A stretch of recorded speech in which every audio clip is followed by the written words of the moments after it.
All right, well, I am in Japan currently. My friend Flavien. Hello. Did I do it in the pronunciation? Yeah, that's not bad. No, not Flavien. Flavien. Flavien. Yes.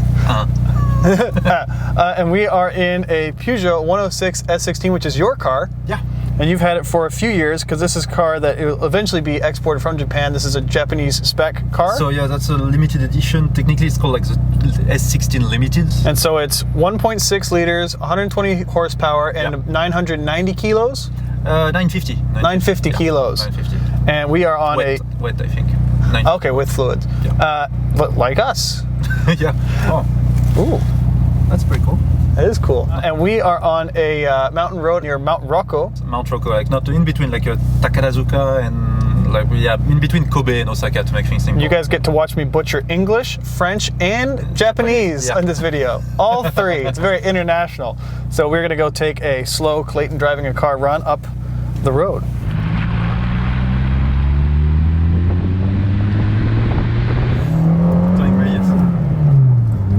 So the Peugeot engine is very revvy. Like you said, the power is all up top in it. It's really up high there. It's really high up there. It's a very linear power.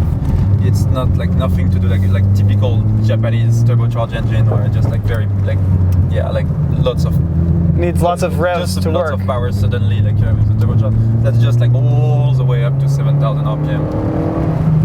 And this one is stock. It's stock. Yeah, like as stock as it gets, like down to the wheels. It's on Federal 595 SS, just 2S. And other than that, it's like completely stock. Even the exhaust is stock, which is it's pretty loud. But yeah. And we got this thing will three-wheel, and we got video of it three-wheeling outside of your driveway. Yeah, just going out of the driveway. So it will three-wheel, even with both of us in it. Exactly. Which is pretty awesome, especially on these aggressive, crazy hairpins here. Yeah, so this is third gear. And this is like, it's as you can see, if you can see on the video with the tire marks on the ground, it's a pretty famous drift spot. Mostly at night, of course, not necessarily during the day, but when there are fewer buses. Very famous drift spot. Mostly downhill actually, because it's like so steep, like that it's not as fun to do in uphill as it is downhill. Decent power uphill, like 120 horsepower and 950 kilos is pretty good. Yeah, especially for like a car from 2002, you know, it's still a fairly modern car. That's usually the kind of power to weight ratio that you'd get from cars in the early 90s, you know, late 80s, early 90s, but after with all the safety stuff added to it, and they tend to gain some weight little bit. Just like humans. Yes, just like me, But these cars are actually pretty coveted in Europe.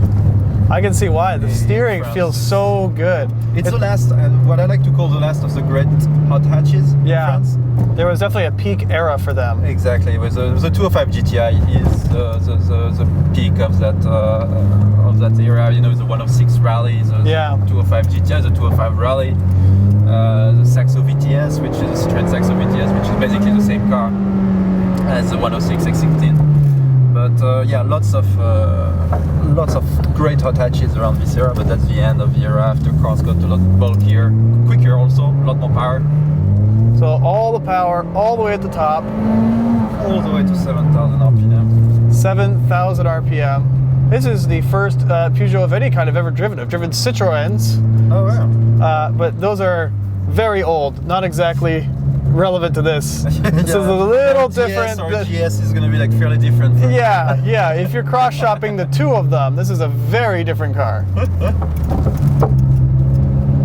And yeah, the main thing with French cars is the gears are very, very long, as you can see right here. It's like really, if you have an hairpin to deal with, downhill into first is you really need to be in first for the hairpins. Yes.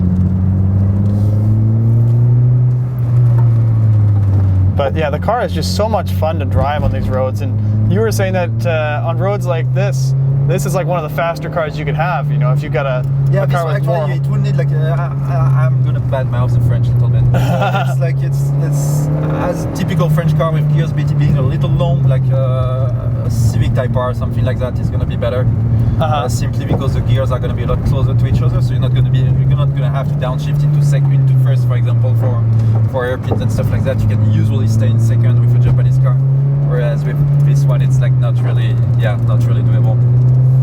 So Japanese cars tend to be better for Japanese roads, but if you think of like French mountain roads, which are made with many more sweepers, and, yes, they're bigger and less really stupid tire hairpin, it tends to be a lot better. Oh, we found traffic. Yes, you would think that driving in Japan is mostly tofu delivery and Eurobeat, but it's actually a lot of being stuck behind strange CVTs. Really, you know, the hot hatches, in my opinion, they really did kind of come to a peak in that late 90s kind of era. That was when you had all of them, and everyone made one. Yeah, Japan, France, like everybody was really. Everyone had except one. Americans. Except Americans, who were still sniffing glue in the 90s. Trying to figure out desperately how to put a V8 in a Citation.